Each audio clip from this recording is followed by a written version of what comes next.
Hi నమస్తే welcome to YK news. ఇవాల్టి మన interview guest Urdu academy chairman Farooq Shubli గారు. షుబ్లీ సార్ నమస్తే, వెల్కమ్ టు వైకే న్యూస్. నమస్కారం. అస్సలాము అలైకుం. నమస్కారం, సత్యకాల్, ఆదాబ్. Right, thank you. కరెక్ట్గా పలికాను సార్, తప్పు అయితే బ్రహ్మాండంగా. ఎలా ఉంది సార్ ఉర్దూ అకాడమీ, ఎలా ఉంది? ఉర్దూ అకాడమీ ఒకటైతే చాలా స్పష్టంగా చెప్పగలనండి. ఇంతకు ముందు అంటే అత్యంత దారుణమైనటువంటి పరిస్థితిలో ఉండేది గత 6-7 సంవత్సరాల నుంచి కూడాను. కానీ ఇప్పుడు పరిస్థితి ఏంటంటే ఉర్దూ భాష వైపుకి చూడాలంటే గనక, ఉర్దూ భాషను చూడాలంటే గనక ఆంధ్ర రాష్ట్రం వైపు చూసే విధంగా ఉర్దూ అకాడమీ అల్హమ్దులిల్లా పనిచేస్తుంది. Last 2 months, 2.5 months I think. ఎందుకంటే November 27th జియో వచ్చింది నాది.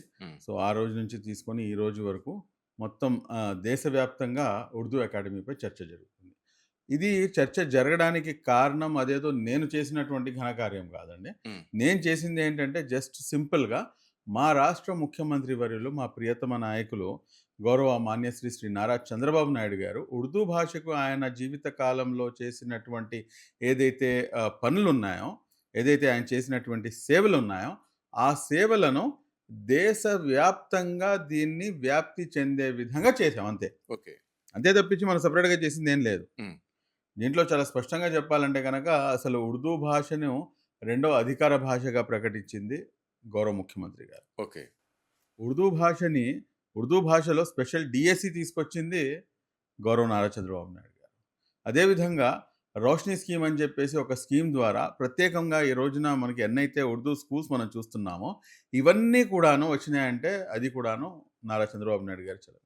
ఇదంతా ఒక ఎత్తు అయితే మీకు ఒక గమ్మత్తైనటువంటి అంశం ఏంటంటే హైదరాబాద్లో మీకు మాను అని చెప్పేసి ఒక యూనివర్సిటీ ఉంది, Maulana Abul Kalam Azad national Urdu university. Okay, ఈ మౌలానా అబుల్ కలాం ఆజాద్ నేషనల్ ఉర్దూ యూనివర్సిటీ ఏంటంటే అప్పట్లో ఐకే గుజ్రాల్ గారు పిఎంగా ఉన్నారు. ఆయన అందరికీ కూడాను లెటర్ రాస్తారు, నాకు ఎక్కడైనా కానీ, because he is a Urdu student, so he want to establish some Urdu university.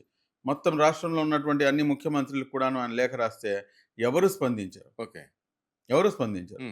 But వేరాస్ Gachibowli లాంటి ప్రాంతంలో, గచ్చిబౌలి అంటే మీకు తెలియదేం కాదు, ఎకరా దాని వాల్యూ ఏ రేంజ్లో ఉంది, వాళ్ళ రోజున ఉంది. అటువంటిది 200 ఎకరాలు గచ్చిబౌలిలో కేటాయించి మౌలానా అబుల్ కలాం ఆజాద్ నేషనల్ ఉర్దూ యూనివర్సిటీని స్థాపించినటువంటి ఏకైక నాయకుడు దేశవ్యాప్తంగా ఏకైక ఉర్దూ నేషనల్ ఉర్దూ యూనివర్సిటీ ఏదైనా ఉందంటే అది మాను ఒకటే. ఇంకా వేరే యూనివర్సిటీస్ ఉన్నాయి, బట్ దాంట్లో ఏంటంటే ఉర్దూ ఒక లాంగ్వేజ్గా ఉంది, బట్ ఎక్స్క్లూజివ్గా ఉర్దూ యూనివర్సిటీ ఉంది మానునే, మౌలానా అబుల్ కలాం ఆజాద్ నేషనల్ ఉర్దూ. అటువంటి యూనివర్సిటీని ఇచ్చినటువంటి నాయకుడు నారా చంద్రబాబు నాయుడు గారు. మళ్ళా రాష్ట్రం విడిపోయిన తర్వాత 2015లో ప్రత్యేక జీవో తీసుకొచ్చి డాక్టర్ అబ్దుల్ హక్ ఉర్దూ యూనివర్సిటీ కర్నూలులో 144.9 ఎకరాల స్థలాన్ని కేటాయించి ఈ రోజున నేను ఈ ఉర్దూ భాషకి అందుగురించి నేను అనేక సార్లు అంటుంటాను, నేను ఆయనకి ఒక బిరుదు అనేది ప్రదానం చేయాలి రేపు రాబోయే రోజుల్లో అని చెప్పి. మొహసినే ఉర్దూ నారా చంద్రబాబు నాయుడు. మొహసిన్ అంటే పరోపకారి. ఓకే, పరోపకారి, ఉర్దూ భాషకి పరోపకారి ఎవరైనా ఉన్నారంటే కేవలం ముఖ్యమంత్రి గారు. కాబట్టి మొహసినే ఉర్దూ నారా చంద్రబాబు నాయుడు గురించి ఇంకా అవ్వలేదు, నేను 5 పాయింట్లే చెప్పా. లాస్ట్ బట్ నాట్ లీస్ట్, ఉమ్మడి రాష్ట్రం ఉన్నప్పుడు ఎన్నైతే మీకు షాదీఖానాలు కనిపిస్తున్నాయి రాష్ట్ర వ్యాప్తంగా, 2 రాష్ట్రాల్లో కూడాను, అటు తెలంగాణ రాష్ట్రంలో ఇటు ఆంధ్ర రాష్ట్రంలో, ప్రతి ఒక్కరు కూడాను నియోజకవర్గానికి ఒకటి షాదీఖానా అయినా ఉండాలి. ఎందుకంటే పాపం ముస్లింలలో చాలామంది పేదరికాన్ని అనుభవిస్తున్నారు, వారు ఎక్కడన్నా కానీ కమ్యూనిటీ హాల్స్ అనేవి లేవు అని చెప్తే లేదు మండలానికి ఒకటి కాదు 2-3 అయినా కానీ అవసరం పడతాయి. కొన్ని ప్రాంతాల్లో ముస్లిం పాపులేషన్ ఎక్కువ ఉన్నటువంటి ప్రాంతాల్లో అక్కడ మీరు వార్డ్ వైజ్గా వెళ్ళినా కానీ తప్పు లేదు అని చెప్పేసి ప్రత్యేక జీవో తీసుకొచ్చి దాదాపు 2 తెలుగు రాష్ట్రాల్లో ఉన్నటువంటి 563, మన రాష్ట్రంలో ఉన్నటువంటి 393 షాదీఖానాలు, ఉర్దూ ఘర్ కమ్ షాదీఖానా అంటారు దాన్ని. ఓకే, అంటే దాంట్లోనే ఉర్దూ భాష నిర్మాణం కోసం, ఉర్దూ భాషని అభివృద్ధి చేయడానికి ఒక రూమ్ కేటాయించి ఉర్దూ ఘర్ కమ్ షాదీఖానాలు కేటాయించినటువంటి నాయకుడు. ఈయన కాకుండా ఇంకొకళ్ళు ఎవరైనా కానీ ఇంకొక షాదీఖానా నిర్మాణం చేస్తుంటే కనుక ఛాలెంజ్ అండి. రైట్, అంతా బాగుంది. చంద్రబాబు నాయుడు మా నాయకుడు అంటున్నారు, అంతా బాగా చెప్తున్నారు. మరి ఆ పార్టీ సభ్యత్వం ఎందుకు లేదు సార్ మీకు? అదే. మొత్తానికైతే మీరు డైరెక్ట్‌గా క్వెషన్ మీదకొచ్చేసారు. రైట్. నేనైతే ఒకటి చెప్తానండి. నాకు సభ్యత్వం తీసుకోకపోవటానికి అని చెప్పేసి ఎటువంటిది లేదు. హ్మ్. నేను మొదటి నుంచి కూడాను నేను నమ్మే సిద్ధాంతం ఏంటంటే అదేదో సభ్యత్వం ఉంటేనే చేయగలమంటే సభ్యత్వం లేకుండా హ్మ్. మళ్ళా గత 7 సంవత్సరాల నుంచి చేస్తుందేంటి నేను అనేది ఒక ప్రశ్న. హ్మ్. రెండోదేంటంటే సభ్యత్వం తీసుకోకపోవటానికి ఎటువంటి నాకు ఆటంకం ఏం లేదు. హ్మ్. కానీ నన్ను మీరు ఎంత బాబు గారితో పాటు నాకు సాన్నిహిత్యం ఉన్నా, తెలుగుదేశం పార్టీతో పాటు సాన్నిహిత్యం ఉన్నా, తెలుగుదేశం పార్టీ కూటమి ప్రభుత్వం నాకు ఇప్పుడు నన్ను నా ఏదైతే వర్క్‌ని గౌరవించి నాకు పదవి కేటాయించిందో, గౌరవ నారా చంద్రబాబు నాయుడు గారు, అదేవిధంగా నారా లోకేష్ గారు, ఈ రోజున నేనేదో వాళ్ళ పార్టీలో ఉంటేనే ఇస్తారు అనేది కాకుండా, హ్మ్. పార్టీ కోసం మీరు నిబద్ధతగా, నిజాయితీగా నిలబడితే, మేము మీ కష్టాన్ని గుర్తిస్తాము అని జెప్పేసి హ్మ్. ఒక live example Farooq Subbareddy. Okay. పార్టీలో ఉన్న వాళ్ళకే అందరికన్నా ముందు ప్రాధాన్యత ఉంటుంది. అందులో ఎటువంటి అనుమానం లేదు. కానీ పార్టీ కోసం కష్టపడితే ఖచ్చితంగా మేము అందరిని కూడాను గుర్తిస్తాము అని జెప్పేసి ఏదైతే ఒక ఎగ్జాంపుల్ సెట్ చేయాలో అటువంటి ఎగ్జాంపుల్‌ని గౌరవ నారా చంద్రబాబు నాయుడు గారు, నారా లోకేష్ గారు సెట్ చేశారని చెప్పి అనుకోను. కానీ నాకైతే ఒక ప్రైడ్‌గా ఉంటుందండి. మీరు అడిగారు క్వెషను. హ్మ్. కానీ నాకైతే అది ఏంటంటే ప్రతి క్షణము, ప్రతి నిమిషము ఎందుకంటే ఇది అసాధ్యం ఇది. హ్మ్.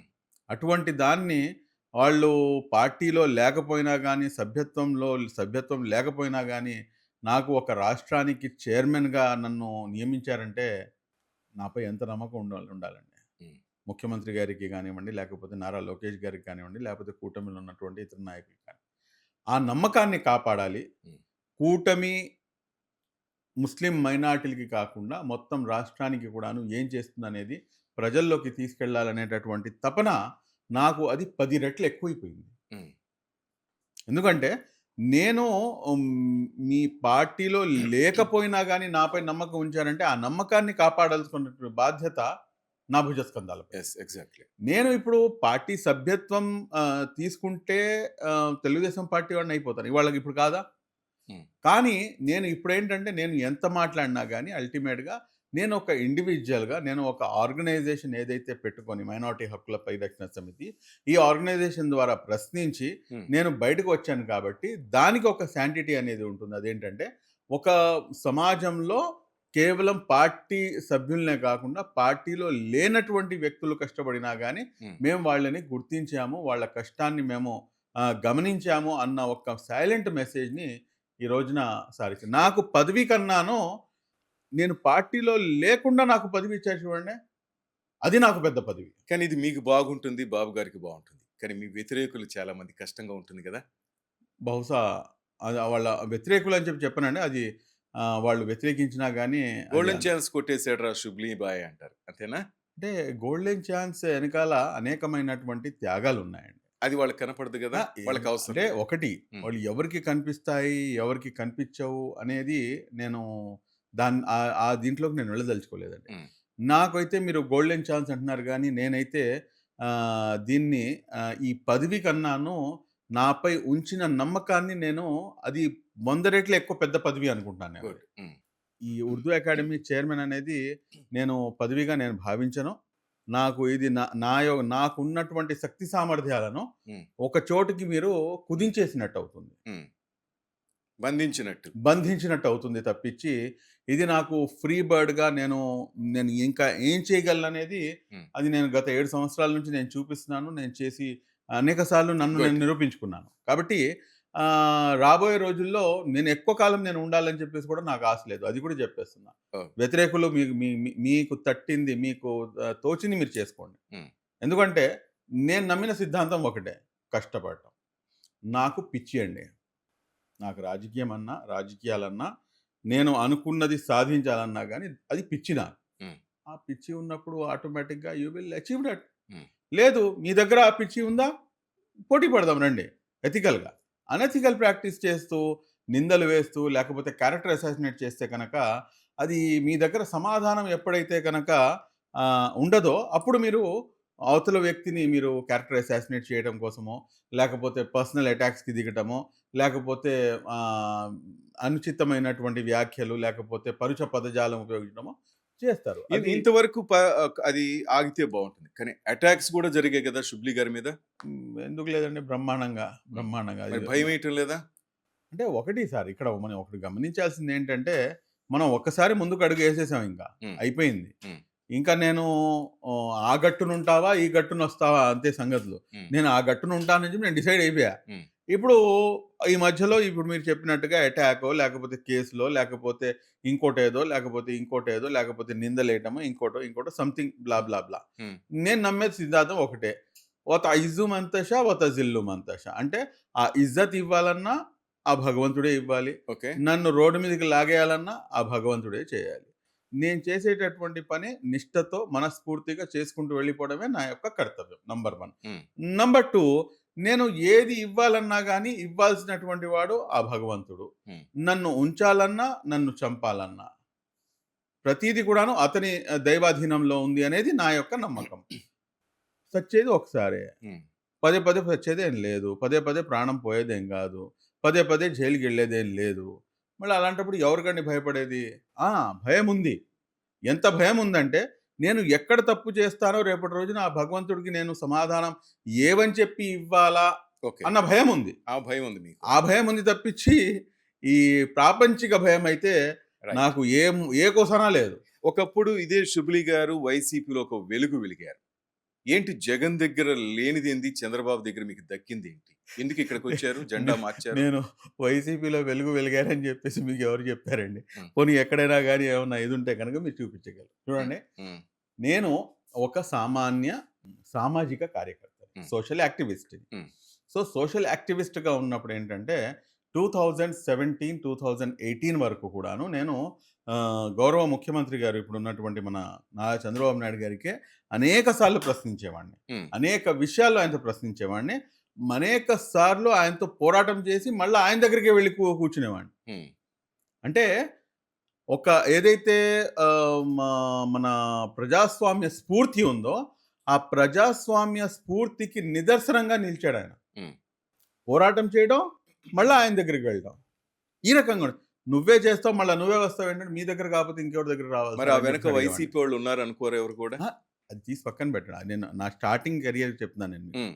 2016, 17 బట్ 2018 తర్వాత నేను చాలా దగ్గరకయ్యాను. ఎందుకంటే అప్పటికి ఏదైతే ఉన్నటువంటి అంశాల్లో నేను అడిగినటువంటి ఒక పెద్ద అంశం ఒకటి సారు యాక్సెప్ట్ చేశారు. దానివల్ల ముస్లిం మైనారిటీ సమాజానికి మంచి లబ్ధి చేకూరింది. అక్కడి నుంచి సార్‌తో కనెక్ట్ అయ్యాం. హ్మ్. ఇంకా ఆ రోజు ఉంది. మళ్ళా ఈ రోజు ఉంది. హ్మ్. ఇందులో భాగంగా ఏంటంటే, నేను అప్పట్లో వైఎస్ జగన్‌మోహన్ రెడ్డి గారిని కలిసినటువంటి మాట వాస్తవం. అందులో హ్మ్. ఎటువంటి అనుమానం లేదు. బట్ యాస్ ఎ సోషల్ యాక్టివిస్ట్‌గా హ్మ్. ఎప్పుడు సంగతి 2017, 18, 2016 ఆ సమయంలో. హ్మ్. ఆ సమయంలో ఆయనకి ఉన్నటువంటి ఏదైతే ఇష్యూస్ ఉన్నాయో, ఆ ఇష్యూస్‌పై నేను అడ్రెస్ చేయడానికి ఆయనకెళ్ళి కలిసిన మాట వాస్తవము. కానీ ఆ ఫోటోలన్నీ కూడాను అక్కడి నుంచి తీసి ఇప్పుడు వైరల్ చేసి నాకేదో సాన్నిహిత్య సంబంధం ఉంది అంటే నేనేం చేసేది చెప్పండి దానికి? హ్మ్. దీనికి కూడా నేను సమాధానం ఇచ్చుకోలేను కదా! హ్మ్. నాకు ఏ రాజకీయ పార్టీలో కూడాను ఎటువంటి సభ్యత్వం కూడాను లేదు. హ్మ్. ఏ రాజకీయ పార్టీలో కూడా. హ్మ్. Including Telugu Desam party. హ్మ్. నేను వైఎస్ఆర్ కాంగ్రెస్ పార్టీతో నన్ను అసలు దగ్గర కూడాను రానిచ్చేవాళ్ళు కాదండి అసలు. హ్మ్. వైఎస్ఆర్ కాంగ్రెస్ పార్టీ వాళ్ళు వైఎస్ జగన్మోహన్ రెడ్డి గారిని కలవటం అసలు ఆయన అధికారంలో ఉన్నప్పుడు అది తీసి పక్కన పెట్టండి అసలు. అసలు ఆ దరిదాపుల్లో కూడా నేను కనిపించినా గానీ పోలీసులు వచ్చేసేవాళ్ళు. హ్మ్. ఇది నా పరిస్థితి. కానీ ఈ రోజున అధికారంలోకి వచ్చిన తర్వాత నాకేదో ఆయనతో ములాఖాత్ ఉంది అని చెప్పేసి అప్పుడెప్పుడో 2016లో కలిసినటువంటి ఫోటోని తీసుకొచ్చి పెడతారు. హ్మ్. ఇంకోటేంటంటే అదేదో ఒక యాడ్, హ్మ్. ఒక యాడ్ పేపర్ ఉంది. ఆ యాడ్ పేపర్ ఫోటోని కూడాను ట్రోల్ చేసేటటువంటి ప్రయత్నం చేస్తారు. ఆ యాడ్ ట్రోల్ ఫోటో కూడా నేను మీకు చెప్తాను. హ్మ్. ఆ యాడ్ ఇవ్వడానికి కారణం ఏంటంటే ఒక అబద్ధపు ప్రచారం. అంటే ఎన్నో కోట్లు మేము ముస్లిం మైనారిటీలకి ఇచ్చాము అన్నారు. కానీ వాస్తవానికి ఇవ్వల. హ్మ్. కానీ అదే ప్రెస్ మీట్ పెట్టి వీళ్ళందరూ కూడాను అదే మాట చెప్తే నేనన్నా ఒకవేళ ఇదే కరెక్ట్ అయితే కనుక నేను శుభాకాంక్షలు తెలియజేస్తూ యాడ్ ఏస్తాను నేను అని జెప్పేసి. హ్మ్. అని జెప్పేసి వాళ్ళని ఇరకాటంలో పెట్టడానికి ఆ యాడ్ ఏశాను. హ్మ్. ఓకే. అదే సాక్షి పత్రికలో యాడే ఇచ్చాను. ఇలాగా ఇన్ని కోట్లు ఇచ్చినందుకు హ్మ్. మేము ముఖ్యమంత్రి గారికి, దాని తర్వాత అప్పటి డిప్యూటీ సీఎం గారికి ధన్యవాదాలు అని చెప్పేసి. అందులో భాగంగా అది ఇచ్చింది తప్పించి, దాని తర్వాత ఏ రోజున కూడాను ఆయన్ని కలవటం గానీ, లేకపోతే ఆయనతో ప్రతిపక్షంలో ఉన్నప్పుడు వారు 2017 కన్నా ముందు అనేకమైనటువంటి విషయాల్లో పోరాటాల్లో భాగంగా ఆయనతో కలిసేవాళ్ళం. గుడ్. అంతే తప్పించి Hmm. ఏ రోజున ఆయన అసలు ముఖ్యమంత్రిగా ఉన్నప్పుడు మట్టుకు ఆయన్ని కలిసినటువంటి దాఖలాలే లేవు. నాతో పాటు ఎవరైనా గానీ ఫోటో దిగారంటే గనక వైసీపీ సానుభూతి పరులు ఇంక్లూడింగ్ ఓకే. నాతో పాటు ఎక్కడైనా గానీ వాళ్ళు ఫోటో దిగారంటే డైరెక్ట్‌గా తాడేపల్లి క్యాంప్ కార్యాలయం నుంచి వాళ్ళకి ఫోన్ ఎళ్ళేది. వారితో పాటు నువ్వేం చేస్తున్నావు అని చెప్పేసి. Hmm. నాకు ఇంతమంది చెప్పినటువంటి కంప్లెయింట్ అది. Hmm. మరి నాకు వైసీపీతో ఏంటండి సంబంధం అంటే ఇంకేం చెప్పండి. నిజంగా వైసీపీ పాలనలో వక్ఫ్ భూములు పరిరక్షించబడ్డాయా? నెంబర్ 2, మైనార్టీకి చాలా నిధులు వచ్చాయంటారు సంక్షేమానికి. ఇది నిజమా సార్? పచ్చి అబద్ధం అండి ఇది. పచ్చి అబద్ధం. ఎందుకంటే ఈ రోజున మేము అధికారంలో ఉన్నాం కాబట్టి నాకు అనేకమైనటువంటి విషయాలు ఇంకా క్లియర్ కట్‌గా నాకు అర్థమవుతాయి. I'm an RTI activist. నాకు అనేకమైనటువంటి అంశాల్లో చాలా స్పష్టమైనటువంటి Hmm. అవగాహన ఉంది. వీరు ఇచ్చినటువంటి ఏ ఒక్క మాటని కూడాను ఇంప్లిమెంట్ చేయలేదండి. వీళ్ళ చేత ఇంప్లిమెంట్ చేయించింది నేను. ఓకే. ఎలాగా అని చెప్పేసి మీరు అడగొచ్చు. Hmm. దుల్హన్ పథకం. Hmm. దుల్హన్ పథకం నేను అధికారంలోకి రాగానే నేను ₹1,00,000 ఇస్తానన్నాడు. Hmm. ఇవ్వకపోతే కోర్టులో కేసేసాం. 3 సంవత్సరాలు ఆయనకి రిక్వెస్ట్ చేసి ఆయన అప్పటికి కూడాను ఇవ్వకపోతే అప్పుడు కోర్టులో కేసేసాం 4th year. Okay. 4th year కోర్టులో పిల్లేసి అందులో నేను గెలిచానండి. నేను గెలిచి అప్పుడు ఇది సచ్చినట్టుగా అక్కడికి వచ్చి కోర్టులో సబ్మిట్ చేశారు. Within no time we are going to release అని చెప్పేసి కేవలం నామకే వాస్తే ఒక 2,000 మందికి మాత్రమే దుల్హన్ పథకం ఇచ్చారు. బట్ వేరే 2015 నుంచి 2019 మధ్యల కాలంలో అందరికన్నా ముందు ఈ స్కీమ్ని ఇంట్రడ్యూస్ చేసింది తెలుగుదేశం పార్టీ. అటువంటిది ఈ 4 సంవత్సరాల వ్యవధిలో 48,689 మందికి దుల్హన్ పథకాన్ని ఇచ్చినటువంటి పార్టీ తెలుగుదేశం పార్టీ. ఈ రోజున అనేక మంది అంటున్నారు ఇప్పుడు దాకా దుల్హన్ పథకం ఇంప్లిమెంట్ కాలేదండి, దీనిపై మీరు ప్రశ్నించరా అని చెప్పేసి. ఇంకా హనీమూన్ పీరియడ్ జస్ట్ ఇప్పుడే కంప్లీట్ అయ్యింది. ఓకే. అండ్ డెఫినెట్లీ మనం ఎవరు కూడాను సీఎం గారికి గుర్తు చేయాల్సినటువంటి, ఎందుకంటే ఇచ్చినటువంటి ఏదైతే సూపర్ 6 హామీలు ఉన్నాయో అందులో మ్యాక్సిమం అన్ని కూడాను ఫుల్ఫిల్ చేశారు. ఇప్పుడు రాబోయే రోజుల్లో ఏదైతే సపరేట్ మేనిఫెస్టోలో ఇచ్చినటువంటి ఏదైతే హామీలు ఉన్నాయో వాటిని కూడాను అమలు జరుగుతాయి. అండ్ ఖచ్చితంగా దుల్హన్ పథకం అనేది అమలు జరుగుతుంది. యాక్చువల్గా వైసీపీ అంటే ముస్లిమ్స్ దగ్గర అంటారు, రైట్? ఇంకా మీరు వచ్చి కూటమిలో ఉంటున్నారు, ఇటు బీజేపీకి కూడా ఆ కూటమిలో ఉంది. మరి షుబ్లీ గారు ఇప్పుడు కూటమికి సపోర్ట్ చేస్తున్నప్పుడు మీ కమ్యూనిటీ నుంచి మీకు సవాళ్ళు ఎదురుకాలేదా? సార్ చూడండి, 99 మంది ఒక మార్గంలో వెళ్తారు. వాళ్ళు వెళ్తున్నటువంటి మార్గం సత్యం అని చెప్పేసి మనం అనుకుని వాళ్ళతో పాటు వెళ్తే కనుక ఆ 99లో నేను ఒకడినవుతాను. కానీ ఏదైతే రుజుమార్గం ఉందో నాకు అనిపించింది, వాళ్ళకి 99 మందికి వాళ్ళకి అది రుజుమార్గం అనిపించవచ్చు. కానీ నాకు ఇచ్చినటువంటి ఏదైతే దేవుడు నాకు ఇచ్చినటువంటి శక్తి సామర్థ్యాలు ఉన్నాయో, లేకపోతే నాకు ఇచ్చినటువంటి ఆలోచన తీరు ఏదైతే ఉందో దాన్ని బట్టి నేను ఇంకో మార్గాన్ని ఎంచుకుంటాను. ఇది నాకు రుజు మార్గంగా కనిపించింది, నేను ఆ మార్గంలో పయనిస్తాను. ఆ మిగిలిన 99 మంది నా వైపు చూస్తే నేనేం చేయమంటారు, నన్నేం చేయమంటారు చెప్పండి? నేను ఎంచుకున్న మార్గం అటువంటిది. ఎవరిష్టం వాళ్ళది. ప్రజాస్వామ్యంలో ఉన్నామండి, ప్రజాస్వామ్యంలో ఉన్నాం. భారతీయ జనతా పార్టీ ఉంది అని చెప్పేసి మనం భయపడాల్సినటువంటి అవసరం ఏంటి? నేను ఆ లాజిక్నే నేను తప్పంటాను. ఆ లాజికే తప్పు. ఈ రోజున మీరు గమనించండి, 2014 నుంచి 2018 వరకు భారతీయ జనతా పార్టీతో కలిసే కదా తెలుగుదేశం పార్టీ ఉంది. అని ఎక్కడైనా కానీ ఏమైనా ఒక చిన్న ఇన్సిడెంట్ అయినా కానీ ఎక్కడైనా జరిగిందా? మీరు గమనించారా? ఒక ఇన్సిడెంట్ చూపించండి నాకు. లేదు. సరే, 2019 నుంచి 2024 వరకు భారతీయ జనతా పార్టీతో వైఎస్ఆర్ కాంగ్రెస్ పార్టీ ములాఖాత్ అయి ఉందా? అలయన్స్ ఉందా? లేదు. కనిపించని బంధం. ఐ టెల్ యూ, లేదు అనేది ఆన్సరు. అదే ఆన్సరు షుబ్లీ తెలుగుదేశం పార్టీయా అంటే కాదు, కానీ అవును. ఆ లాజిక్ అతను ప్లే చేసినప్పుడు నేను ఎందుకు ప్లే చేయకూడదండి? నంబర్ 1. నంబర్ 2, ఈ రోజున ఏదైతే ఈ వీళ్ళ యొక్క బంధం ఉందో ఉంపడిగత్తుగా వైసీపీ బీజేపీకి ఉంది. అవునా కాదా? నేను లిటరల్లీ ఐఎమ్ టెల్లింగ్ యూ, ఉంపడిగత్తుగా ఉన్నారు బీజేపీకి ఉంపడిగత్తుగా వైసీపీ ఉంది. కానీ తెలుగుదేశం పార్టీ ఉంపడిగత్తుగా లేదే. పెళ్లి చేసుకున్నారు, సంసారం చేస్తున్నారు. నా బుద్ధి జ్ఞానం, నాకు ఏదైతే దేవుడు నాకు ఇచ్చినటువంటి బుద్ధి జ్ఞానం ఉందో దాని పరంగా చూసుకుంటే కనుక సమాజంలో సంసారం కరెక్టా, లేకపోతే ఉంపడగత్తుగా ఉండటం కరెక్టా? దేన్ని మీకు ఒక ఇల్లు ఉంది. మీరు ఇల్లు ఎవరికి ఇస్తారు మీరు? ఒక భార్యతో పాటు ఉన్నటువంటి ఒక కుటుంబ సభ్యుడికి ఇస్తారా? లేదంటే గనక ఉంపుడు గత్తెని తీసుకొచ్చి పెట్టుకున్నటువంటి వాడిని ఇస్తారా మీరు? దేనికి ఇస్తారు మీరు? మీరే ఆ సమాధానం చెప్పండి. నా సమాధానం దాన్ని నేను ఎంచుకున్నాను. నేను సంసారిగా ఉండేటటువంటి మనిషిని కాబట్టి, హ్మ్. నేను సంసారాన్ని నేను ప్రోత్సహిస్తాను కాబట్టి, ఆ సంసారం ఎవరైతే చేస్తున్నారో యెస్ వాళ్ళున్నా, వీళ్ళున్నా దేశంలో అందరూ కూడాను బీజేపీ వైపే పరిగెత్తున్నారు. ఎందుకు పరిగెత్తకూడదు? అందరూ కూడా అందరికీ కావాలి. అధికారం అందరికీ కావాలి. కానీ వెనకాల నుంచి అన్నీ కూడా చేయాల్సినవి చేయాలి. సరే ఇదంతా వదిలేయండి.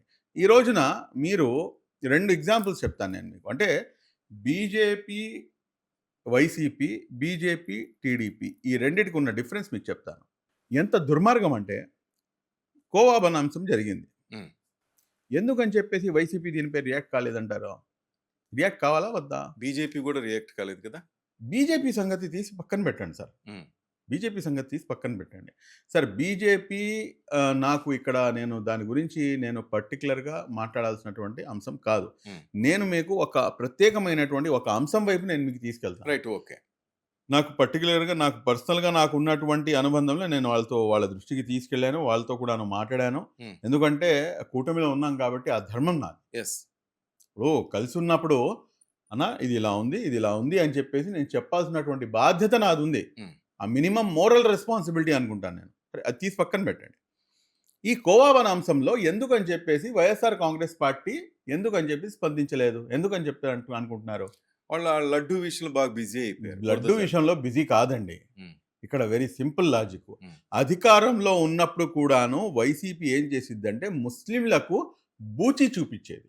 హ్మ్. బీజేపీ వస్తే ఇది జరుగుతుంది. లేకపోతే బీజేపీ వస్తే ఇలా అయిపోతుంది. బీజేపీ వస్తే ఇది అయిపోతుంది. ఎన్ని రోజులండి నాకు అర్థం కాదు. ఎన్ని రోజులు నాకు బీజేపీ చూపించి నాకెందుకు భయపడా బ బ బ భయం కల్పించాలి మీరు? ఎన్ని రోజులు భయపెట్టుకుంటారు మమ్మల్ని? ఎందుకు భయపెట్టాలి మీరు? హ్మ్. బీజేపీ ఎవరు? భారతీయ జనతా పార్టీ. అసలు మీ అందరూ వెళ్లి మీరు వాళ్ళ పేరు చెప్పి నాకు భయపెట్టకండి. నేనే వాళ్ళతో పాటు ఉంటాను అసలు. హ్మ్. వాళ్ళ దగ్గరికి వెళ్తే అక్కడ ఏం లేదు, సినిమా ఏం లేదు అక్కడ. కొన్ని ప్రాంతాల్లో, కొన్ని అంశాల్లో, కొన్ని విషయాల్లో ఉన్నాయి. కానీ ఆయా ముందు నేను అంత పెద్ద లీడర్‌ని కాదండి. నేను ఒక గల్లీ స్థాయి నుంచి ఎదిగి, ఒక జిల్లా స్థాయికి, దాని తర్వాత ఇప్పుడు దేవుడి దయ వల్ల ఒక రాష్ట్ర స్థాయి చైర్మన్‌గా ఒక రాష్ట్ర స్థాయి పరిధి నాది. హ్మ్. నేనిప్పుడు దేశ రాజకీయాల గురించి మాట్లాడేటువంటి పరిస్థితి నాది కాదు. ఓకే. అక్కడ ఉన్నటువంటి లోకల్ ఏదైతే ఇష్యూస్ ఉన్నాయో, దానికి ఆధారంగా అక్కడ ఉంటాయి. హ్మ్. ఈ అంశంలో ఎందుకు మాట్లాడలేదంటే పైనుంచి ఆదేశాలున్నాయి. హ్మ్. వైఎస్ జగన్మోహన్ రెడ్డి గారికి ఆదేశాలున్నాయి. ఈ అంశంలో మీరు మాట్లాడొద్దు అని చెప్పేసి. కాబట్టి ఆయన మాట్లాడలేదు. హ్మ్. ఎందుకంటే ముస్లిం యాంగిల్ ఎక్కడికొస్తుందా అని చెప్పేసి. ఓకే. ఇది వాస్తవము. వాస్తవం కాకపోతే మళ్ళీ ఎందుకని చెప్పి అసలు నన్ను పుట్టించిందే మా నాన్న ముస్లిం మైనారిటీల కోసం అని చెప్పేసి క్లెయిమ్ చేసేటటువంటి జగన్మోహన్ రెడ్డి గారు మళ్ళా ఈ అంశంలో ఎందుకని చెప్పేసి మాట్లాడ్డు? పోనీ ఆయన మాట్లాడలేదు. పోనీ ఆయన యొక్క అనుయాయులు ఎవరైతే ఉన్నారో, మాజీ ఎమ్మెల్యేలు ఉన్నారో, మాజీ డిప్యూటీ సీఎం ఉన్నారో, అనేక మంది నాయకులు ఉన్నారు కదా! మళ్ళీ ఎవరైనా గానీ వలీని వెళ్లి పరామర్శించినట్టుగా ఎక్కడైనా చూసారా?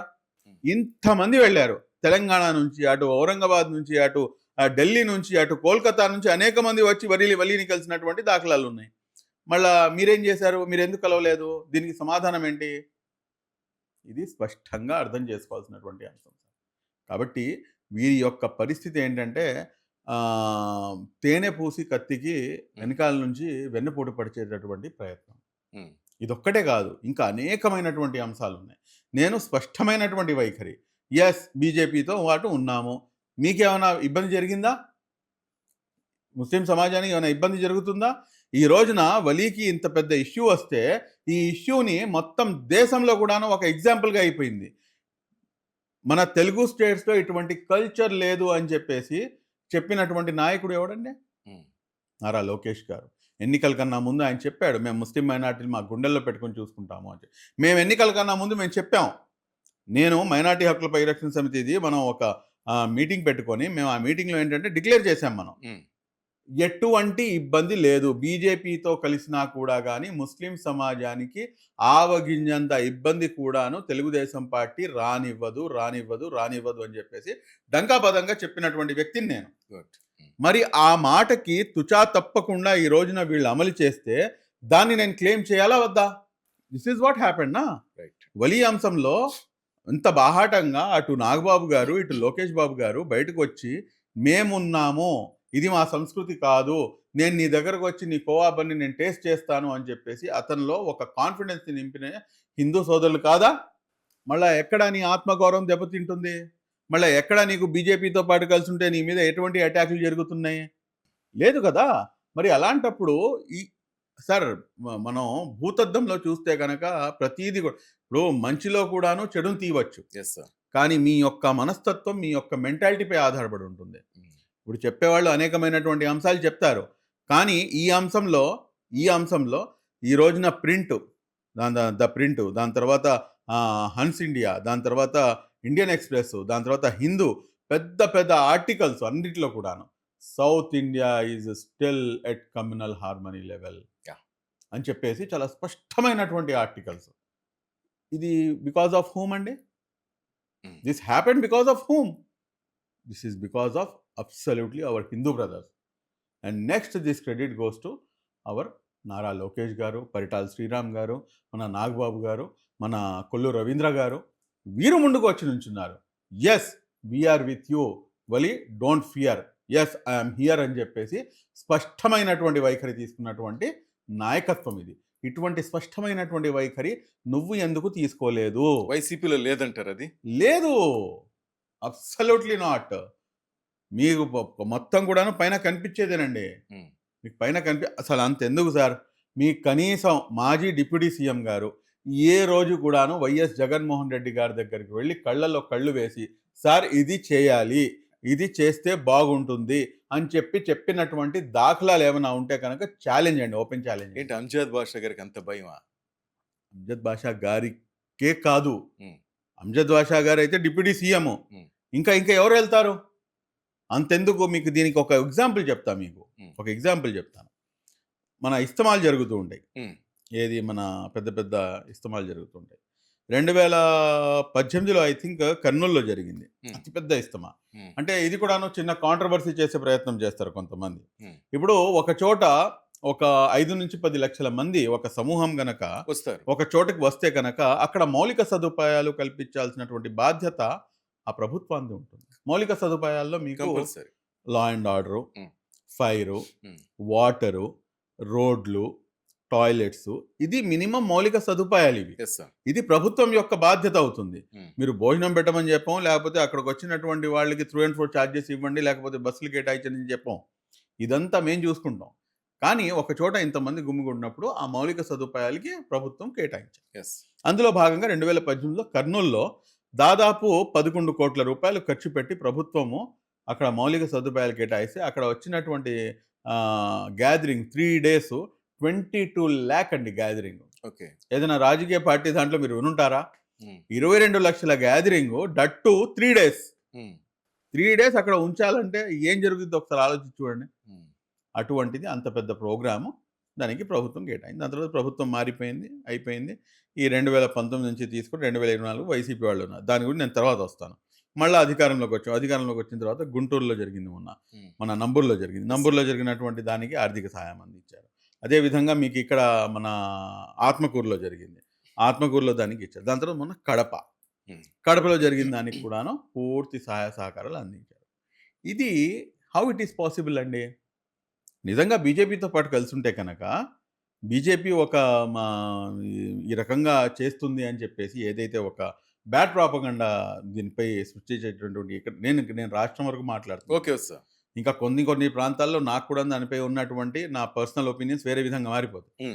కానీ ఇక్కడ వచ్చేటప్పటికి ఎక్కడ కూడాను ఎవరు ఎటువంటి అబ్జెక్షన్స్ చెప్పరు. ఎందుకు? మౌలిక సదుపాయాలు కేటాయించారు.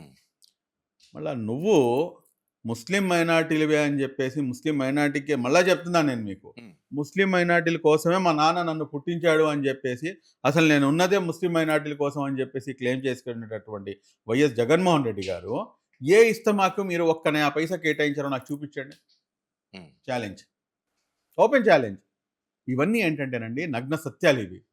ఒక రకమైనటువంటి ఒక స్టాంప్ని మన తెలుగుదేశం పార్టీపై కానివ్వండి, లేకపోతే గౌరవ నారా చంద్రబాబు నాయుడుపై కానీ వీళ్ళు ఒక పబ్లిసిటీ ఒకటి, మౌత్ పబ్లిసిటీ ఒకటి చేసి వదిలేశారు. కానీ వాస్తవానికి ఆత్మగౌరవాన్ని ఎక్కడ కూడాను కించపరచకుండా, ఉమ్, ఆత్మగౌరవం ఎక్కడ కూడాను దెబ్బతినకుండా, ముస్లిం సమాజం యొక్క ఏదైతే ధార్మిక విషయాలు ఉన్నాయో అందులో ఎవరు కూడాను తలదూర్చకుండా చూసినటువంటి పార్టీ కేవలం Telugu Desam party. Good sir. What about laddu issue? What is your opinion about that? చూడండి సార్, నేను లడ్డూ అంశంలో నేను ఇప్పుడు ఇందాక మీకు వలీ విషయం చెప్పాను. యా. వలీ విషయంలో ఇది ఇలా జరిగిందండి, ఇలా జరిగిందండి, ఇది ఇలా ఉంది, అందరు హిందువులు వచ్చి బాస్టగా నుంచున్నారు అంటే, ఈ రోజున మా మనోభావాలు దెబ్బతిన్నాయి వలీ ఇష్యూలో. ఉమ్, అతను ఒక ముస్లిం అని చెప్పేసి కదా మీరు ఇలా చేసింది అని చెప్పేసి నా మనోభావాలు దెబ్బతింటే, నేను వెళ్దాం అన్న ప్రతి దాంట్లోనే అటు లోకేష్ గారు స్పందించేశారు, ఇటు వీళ్ళు స్పందించారు, ఇటు వాళ్ళు మొత్తం హిందూ సమాజం మొత్తం కూడాను వలీతో పాటు బాస్టగా నుంచింది. మళ్ళీ లడ్డు విషయంలో నేను ఎందుకు స్పందించకూడదండి? స్పందించాలా వద్దా? ఇది నా మోరల్ రెస్పాన్సిబిలిటీయా కాదా? ఉమ్, ఇదైతే కేవలం వలి ఒక్కడే. ఆ వలి ఇచ్చినటువంటి ఏదైతే కోవా బన్ ఉందో అది ఒక హిందువు తినవచ్చు, తినకపోవచ్చు. Yes sir. ముస్లిం అని తినాలని చెప్పి రూల్ లేదు, హిందువు తినాలని చెప్పేసి రూల్ లేదు. బట్ వేరాస్ తిరుమల తిరుపతి దేవస్థానానికి చెందినటువంటి ఏదైతే ప్రసాదం ఉందో ఆ ప్రసాదానికి ఉన్నటువంటి శాంటిటీ ఎటువంటిదండి? దాన్ని ఎంత గౌరవంగా, ఎంత భక్తి శ్రద్ధలతో మన హిందూ సోదరులు దాన్ని భావిస్తారు. ఒకడు తిని 10 మందికి తినిపిస్తారు. ఎస్. ఒకరు తిని 10 మందికి తినిపిస్తారు. మరి అటువంటి దాంట్లో కల్తీను, నకిలీ 2 ఉన్నాయంటే దానిపై ఎందుకని చెప్పేసి స్పందించకూడదు? ఇది నా మోరల్ రెస్పాన్సిబిలిటీ అంటాను. ఉమ్, యెస్, నా నమ్మకం అయితే ఇస్లాం ధర్మం. ఉమ్, అందులో ఎటువంటి అనుమానం లేదు. Yes, I'm proud to be an Indian and I'm proud to be an Andhra Muslim. అందులో ఎటువంటి డౌట్ లేదు. బట్ ఆ ఏదైతే ధర్మాన్ని నేను పాటిస్తానో ఆ ధర్మమే చెప్తుంది. నువ్వు ఇతరుల యొక్క ధర్మాల్లో కనుక ఎక్కడైనా వాళ్ళ యొక్క మనోభావాలు దెబ్బతింటుంటే కనుక ఉమ్, వాళ్ళతో పాటు నైతికంగా నుంచోవాల్సినటువంటి బాధ్యత నాదవుతుంది. ఓకే. నేను నుంచున్నాను. వేరే వాళ్ళకి ఇది అర్థమైనా అర్థం కాకపోయినా కానీ ధర్మానుసారంగానే కూడాను మీరు నుంచోవాలి. మీరు మినిమం కామన్ సెన్స్ అప్లై చేసినా కానీ మీరు నుంచోవాలి. అనేక మంది చెప్తుంటారు తిరుమల తిరుపతి లడ్డు వ్యవహారంలో మీరు ఎందుకు మాట్లాడతారండి అని చెప్పేసి. ఉమ్, నేను అనేక సార్లు, నేను 2 సార్లు వెళ్ళానండి తిరుమలకి. ఓకే. ఒకసారి వెళ్ళినప్పుడు నేను అందరితో పాటు వెళ్ళిపోయాను. సరే, ఫ్రెండ్స్‌తో పాటు ఏదో ఎక్స్‌కర్షన్ వెళ్ళినప్పుడు వెళ్ళాను. రెండోసారి వెళ్ళినప్పుడు వాళ్ళ ముందు ఒక ఫార్మ్ పెట్టారు. అన్యమతులు. అన్యమత మీరు ఒక Declaration డిక్లరేషన్ form. ఇవ్వాలి. ఆ డిక్లరేషన్ చూస్తే ఏంటంటే దాంట్లో స్పష్టంగా ఉంది. ఉమ్, నా యొక్క విశ్వాసం వెంకటేశ్వర స్వామిపై ఉంటుంది అని చెప్పేసి మీరు డిక్లేర్ చేయాలి. ఉమ్, సారీ అండి, నా విశ్వాసం దేవుడు అనంత కరుణామయుడు, అపార కృపాసురుడైనటువంటి అల్లాహ్‌పై నా విశ్వాసం ఉంది. ఉమ్. అతను ఒక్కడే, అతని తప్ప ఇంకెవడు దేవుడు కాదనేది నా యొక్క విశ్వాసం మీరు అని విశ్వసిస్తారు. సారీ సార్ అని చెప్పేసి పక్కన పెట్టి నేను ఎక్కడ ఫీల్ కాలా. ఉమ్, యాక్చువల్‌గా నా ఫ్రెండ్‌లందరూ ఫీల్ అయిపోయారు. ఉమ్, అరే రే రే! ఇలా జరిగిందండి. నేను అబ్బే నథింగ్ డూయింగ్. ఇది వాళ్ళు ఇచ్చి మంచి పని చేశారు. ఉమ్. ఎందుకంటే నేను ఇక్కడ షో ఆఫ్ చేయకూడదు ఇక్కడ. మనసు నువ్వు ఏ చంపుకోకూడదు. రోజైనా గానీ నువ్వు యాజ్ జగన్మోహన్ రెడ్డి గారు మీరు డిక్లరేషన్ ఫామ్‌ని మీరు ఫిలప్ చేశారా? ఉమ్, మీరు డిక్లేర్ చేయండి మీరు. నా యొక్క విశ్వాసం నాది క్రిస్టియానిటీ, నా విశ్వాసం ఇది అని చెప్పేసి అందులో తప్పే ఉంది? తప్పే ఉందండి దాంట్లో. ఇప్పుడు నన్ను మీరు బొట్టు పెడతారనుకోండి, నేను బొట్టు పెట్టమాకండి నాకు అంటాను. నేను మిమ్మల్ని టోపీ మట్టుకు నేను సచ్చినా పెట్టను నేను మీకు. ఉమ్, ఓకే. నేను ఇష్టపడి నేను మీకు బొట్టు పెట్టమంటే అది వేరు. ఉమ్, మీరు ఇష్టపడి నాకు మీరు టోపీ పెట్టమంటే అది వేరు. ఎస్. ఒకరి యొక్క ఆచార, ఆహార వ్యవహారాలను పరస్పరం గౌరవించుకోవడమే సెక్యులరిజం. ఎస్. మీరు నా దగ్గరకు రాగానే నేను మిమ్మల్ని టోపీ ధరించేసి, నేను మీ దగ్గర రాగానే మీరు కొబ్బరికాయ చేతులు కొబ్బరికాయతో మీకు బొట్టు పెడతారంటే కనుక ఇది కాదు. ఉమ్, మీ ఆచారం, ఆహారం, వ్యవహారం మీరు ఎలాగైతే ఉన్నారో మీరు అలాగే ఉంటారు. నేను ఎలాగైతే ఉన్నాను ఇలాగే ఉంటాను. ఉమ్, పరస్పరం గౌరవించుకో. ఇదే పని నరేంద్ర మోదీ గారు చేస్తున్నాడు. ఉమ్, అందులో తప్పేంటి? ఎస్, ఐఎమ్ హిందూ ఉమ్, అని చెప్పేసి ఆయన డిక్లేర్ ఆయనకు కూడా వర్తిస్తుంది కదా. ఆయనకు కూడా ఆయన పర్సనల్ ఒపీనియన్ ఉంది కదా. ఆయన పర్సనల్ చాయిస్ అయింది. అలాగే నా పర్సనల్ చాయిస్ నాది. నేను నా ధర్మాన్ని పాటిస్తూ ఈ దేశ రాజ్యాంగాన్ని అనుసారంగా నేను నా జీవితాన్ని గడుపుతాను. అందులో తప్పేంటి? షుబ్లీ సాబ్, ఇంకోటి, ఉర్దూ అకాడమీ చైర్మన్, ఉర్దూ భాష మీద మీకు చాలా పట్టు ఉంది. అలాగే తెలుగు భాష మీద కూడా కొంతమందికి పట్టు వచ్చేటట్టు చేయండి బాయ్. ఎందుకంటే మీరు వింటున్నారు తెలుగు రాష్ట్రాలు ఎంత అసభ్యంగా మారుతుందో తెలుగు భాష. ఒక ముఖ్యమంత్రి స్థాయి వ్యక్తిని నేను చెప్పనవసరం లేదు ఏ విధంగా దూషించారు. బట్ సింగడు తిరునాళ్ళకు వెళ్ళాడు, రాను వచ్చాడు అన్నట్టుగా ఉంది. జైలుకి వెళ్ళి రావటం రాజకీయ నాయకులకు కూడా ఒక భయం అంటూ లేదు. మొన్నటి విషయంలో ఎవరిది తప్పు? అట్లా ముఖ్యమంత్రులను తిట్టొచ్చా? తప్పు లేదా? మీరు ఈ విషయంలో నేను మీకు చెప్పకముందు నేను మీకు ఒక మాట చెప్తానండి. సార్. పెంపకం అని చెప్పేసి ఒకటి అంటారు. ఉమ్, కైసీ తరబియత్ రైతేరి అని చెప్పేసి అంటారు. అంటే నీ పెంపకం నీ తల్లిదండ్రులు ఎలా చేశారు అని చెప్పేసి. ఉమ్, ఎందుకంటే ఏమన్నా తప్పు చేస్తే ముందు తల్లిదండ్రులను అంటారు. ఉమ్, ఎలా పెంచి పోషించారు వీళ్ళు, వీడి పెంపకం ఎలా జరిగింది వీడిది అని చెప్పేసి. మీకు అర్థమైంది అనుకుంటాను. Yes sir. పెంపకం ఎలాగైతే ఉంటుందో ఆ అవుట్పుట్ అలాగే ఉంటుంది. Hmm. నేను పెంపకం పైనే పోతాను నేను. Hmm. నేను అత్యధికంగా కాన్సంట్రేట్ చేసేది కూడాను అదే. ఎందుకంటే అమ్మ ఒడి ఏదైతే ఉంది చూడండి, అది అందరికన్నా ముందు ఒక మనిషికి అక్కడే అతను మనిషి అని చెప్పేసి ఎస్టాబ్లిష్ చేశాడు. Hmm. నీకు ఎవరిచ్చారు నీకు ఆ నైతిక హక్కు? నువ్వు ఒకరిని ఎందుకు అబ్యూస్ చేయాలి? నేను ఈ ఈ అంశంలోనే కాదండి. Hmm. సరే గౌరవ ముఖ్యమంత్రి గారు ఈ రాష్ట్రానికి ఆయననే కాదు, who ever it may be, YS Jaganmohan Reddy గారు కూడా కానివ్వండి, Hmm. నా 5 సంవత్సరాల ఆయన ప్రతిపక్షంలో ఉన్నప్పుడు, మేము ప్రతిపక్షంలో ఉన్నప్పుడు, ఆయన అధికార పార్టీ మన ముఖ్యమంత్రిగా ఉన్నప్పుడు, గౌరవ ముఖ్యమంత్రి వర్యులు మాన్యశ్రీ శ్రీ వైఎస్ జగన్మోహన్ రెడ్డి గారు దీనికి తప్పించి Hmm. ఈ మొత్తం పదజాలం లేకుండా నేను ఉచ్చరించి ఉంటే కనుక Hmm. నేను ఈ రోజు మీరేది చెప్తే అది చేయడానికి సిద్ధం. Hmm. ఇది నా పెంపకం. ఇది పెంపకంపై ఆధారపడి ఉంటుంది. వీళ్ళకి పెంపకం సరిగ్గా లేదండి. ఇది సమస్య. ఎందుకంటే ఈ వీరు అంటే నేను కేవలం ఆ ఒక్క వ్యక్తి గురించి మాట్లాడట్లేదు. ఈ రోజున సోషల్ మీడియాలో మీరు చూడండి, Hmm. నోటికి అదుపు లేకుండా అయిపోయింది. నువ్వు క్యారెక్టర్ అసాసినేట్ నువ్వు ఎందుకు చేస్తావు నువ్వు? నువ్వు ఒక పార్టీలో ఉన్నావు. నువ్వు ఆ పార్టీని లాయల్‌గా ఉండడం, yes, that is your responsibility. Hmm. You be that. నేను ఒక పార్టీతో సంబంధం ఉన్నాను. ఒక పార్టీ నన్ను గౌరవించింది కాబట్టి నేను ఆ పార్టీ వైపు ఉంటాను. ఆ పార్టీ వైపు మాట్లాడతాను. అది నా రెస్పాన్సిబిలిటీ. బట్ నువ్వు క్వెషన్ చేయాలంటే నీ యొక్క పరిధిలో ఉండి క్వెషన్ చెయ్యి. Hmm. శుబ్లీ గారు ఇది ఎందుకు చేయరు? నారా చంద్రబాబు నాయుడు గారు మీరు ఇది చేస్తారని చెప్పారు కదండీ! మీరు ఎందుకు చేయలేకపోతున్నారు? గతంలో మేము చేశాం కదా! ఇప్పుడు మీరు ఎందుకు చేయరు? అని చెప్పేసి మీరు నిలబెట్టండి. Hmm. సచ్చినట్టు మేము సమాధానం చెప్పాల్సినటువంటి పరిస్థితి ఏర్పడుతుంది. Hmm. కానీ అదంతా వదిలేసి నోటికి ఎంత వచ్చిందో అంత ఎలా పడితే అలాగా మీరు దూషిస్తారంటే గనక అది కరెక్ట్ కాదండి. ఈ రపరప మీద మీ కామెంట్ ఏంటి సార్? సార్ దీనికైతే రప తగ్గేదే లేదు. ఇదంతా నేను మీకు ఒకటైతే చెప్తాను సార్. మా స్కూల్ అంతా ఏంటంటే చంద్రబాబు నాయుడు గారి స్కూల్ అండి. తెలుగుదేశం పార్టీ స్కూల్ మాది.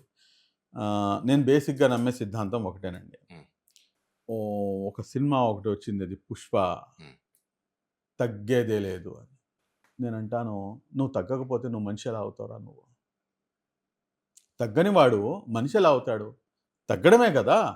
ఒక సినిమా డైలాగ్ కూడా ఉంది మన పవన్ కళ్యాణ్ గారిది, ఎక్కడ నెగ్గాలో కాదు ఎక్కడ తగ్గాలో కూడాను. రెండిట్లో నుంచి ఏది లైఫ్లో గెలవటానికి తోడ్పాటు అందిస్తుంది చెప్పండి? తగ్గేదే లేదు అన్న అహంకార ధోరణి మీకు ఈ రోజున యువతకి అది తోడ్పాటు అందిస్తుందా? లేకపోతే ఎక్కడ నెగ్గాలో కాదు ఎక్కడ తగ్గాలో తెలిసిన వాడు అనేది ఈ కాన్సెప్ట్ మీకు ఇది చేస్తుందా? నైతిక విలువలు లేకుండా అయిపోయినాయండి సమాజంలో. నోటికి ఎంత వస్తే అంత మేము ఎలా పడితే అలా మాట్లాడేస్తాము. ఎలాగైనా కానీ చెల్లిపోతుందంటే కనుక దిస్ ఈజ్ నాట్ కరెక్ట్. ఈ రప ఇదేంటంటేనండి, ఇదంతా అయిపోయింది sir. This is not the way no politics are. Politics ఈ రోజున ఏంటంటే చాలా డిఫరెంట్ వేలోకి వెళ్ళిపోయినాయి. ఈ రోజున గౌరవ ముఖ్యమంత్రి గారు, ఇంత వ్యాస్ట్ ఎక్స్పీరియన్స్ ఉన్నటువంటి ముఖ్యమంత్రి గారు, he himself is an asset to the Andhra Pradesh. He himself is an asset. Andhra రాష్ట్రంలో ఉన్నటువంటి అసెట్స్ అన్నీ కూడా ఒక ఎత్తు, అది okay. But I strongly believe that mister Nara Chandrababu Naidu గారు, he himself is an asset to the state of Andhra Pradesh. See sir, I am irrespective of caste, creed and religion, whatever it may be. I prefer Andhra రాష్ట్రం బాగుండాలి. ఆంధ్ర రాష్ట్రం సస్యశ్యామలంగా ఉండాలి. ఆంధ్ర రాష్ట్రం సర్వతోముఖాభివృద్ధి వైపుకి పయనిస్తేనే అప్పుడు ఈ రాష్ట్రంలో ఉన్నటువంటి ఎస్సీలు, ఎస్టీలు, బీసీలు, మైనార్టీలు, ఓసీలు అందరూ బాగుంటారు. అబ్బాయి లేదండి కేవలం నేను ముస్లింలే బాగుండాలి అంటే కనుక ఇది ఎక్కడ న్యాయం ఇది? కాబట్టి ముందు మేము ఈ దేశము, ఈ రాష్ట్రం బాగుండాలి అని చెప్పేసి మేము ఇదే వ్యత్యాసం అండి. ఈ మైండ్ సెట్ ఉంది చూడండి, ఈ మైండ్ సెట్ మారాలి. ప్రతిసారి ముస్లిమ్స్ ఇష్యూనే మాత్రమే కాదు, మాకు కొన్ని రెస్పాన్సిబిలిటీస్ ఉన్నాయి. ఆమె సిటిజన్ ఆఫ్ ఆంధ్రప్రదేశ్, ఆమె సిటిజన్ ఆఫ్ ఇండియా. ఇక్కడ మౌలికమైనటువంటి అంశాల్లో ఎక్కడైనా కానీ పొరపాట్లు జరుగుతున్నా కానీ, లేకపోతే ఎక్కడైనా కానీ తప్పు జరుగుతున్నా కానీ అందులో కూడా నేను నుంచుని మాట్లాడాలి. అది నీ యొక్క మోరల్ రెస్పాన్సిబిలిటీ. ఓకే. అది మర్చిపోయి ఈ రోజున రాజకీయ పార్టీలే రపరప అని చెప్పేసి, దాని తర్వాత జంతువుల్ని కోసి ఆ రక్తంతో పాలాభిషేకం చేస్తున్నారంటే ఏంటి సార్ ఇది? అహంకారం అనేది ఎప్పటికైనా కానీ ఆయన పవన్ కళ్యాణ్ గారు అన్నారులేండి, అధోపాతాల్లోకి తొక్కేస్తామని.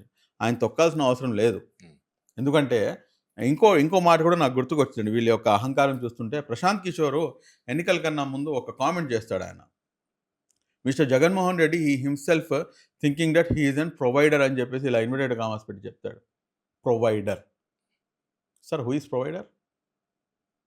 ద ఓన్లీ ఆల్మైటీ, ఉమ్, ఆ అనంత కరుణామయుడు, ఆ దేవుడు, ఆ దేవదేవుడు మాత్రమే ప్రొవైడర్. ఉమ్, నువ్వు ప్రొవైడర్ అని చెప్పేసి నువ్వు ఎప్పుడైతే నువ్వు అనుకుంటావో, నీ అహంకారానికి పరాకాష్ట అది. ఆ పరాకాష్ఠకి వెళ్ళినటువంటి అహంకారము అధోపాతాళంలో తొక్కబడటం అనేది అది దైవ నిర్ణయం.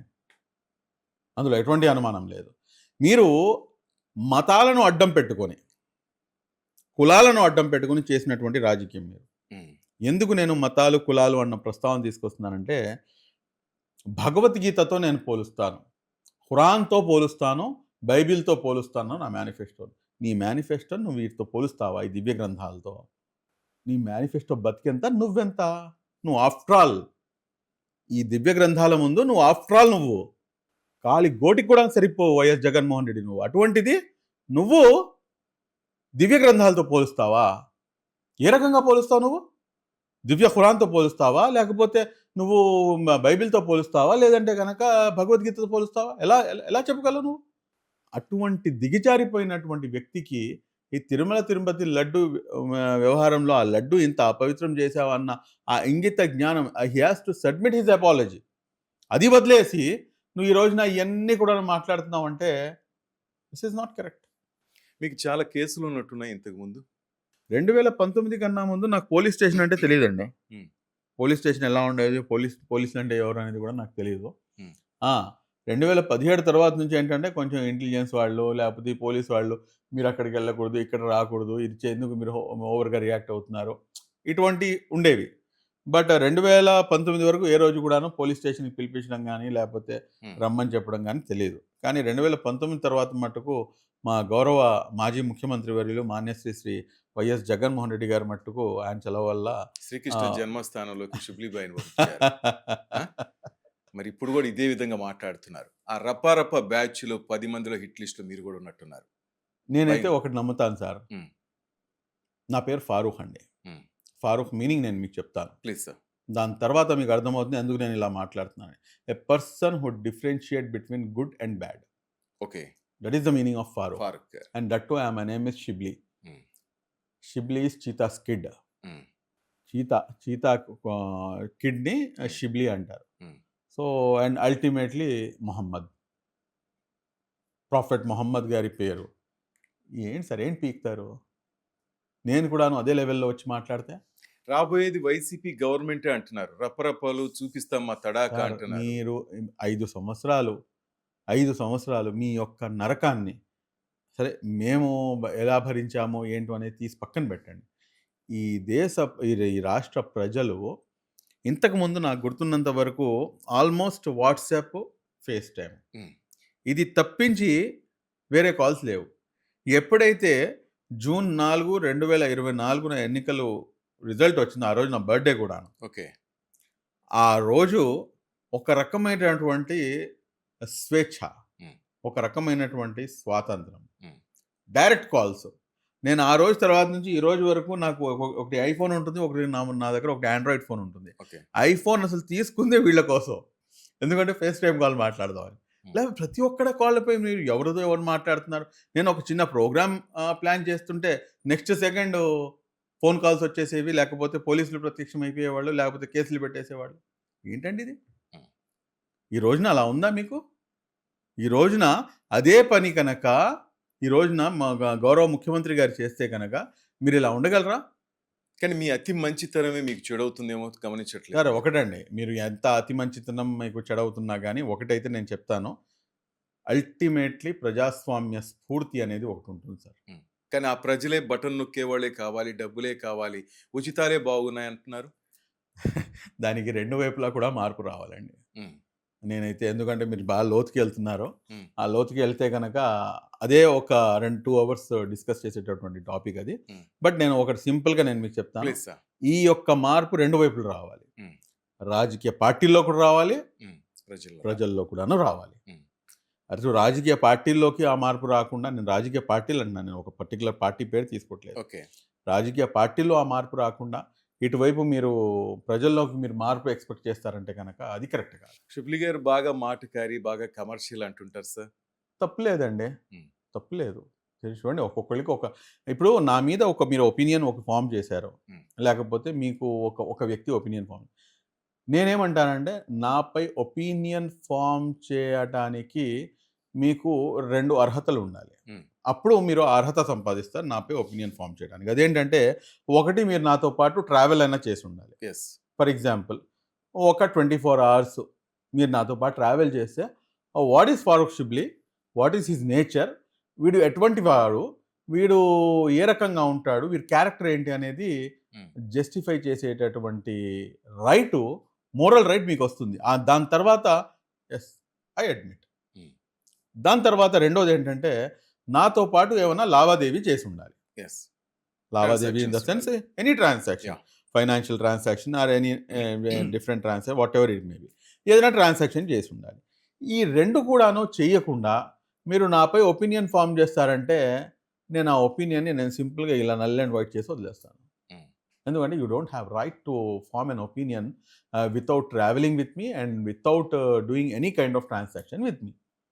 Is it am I right or wrong? Yes, right sir.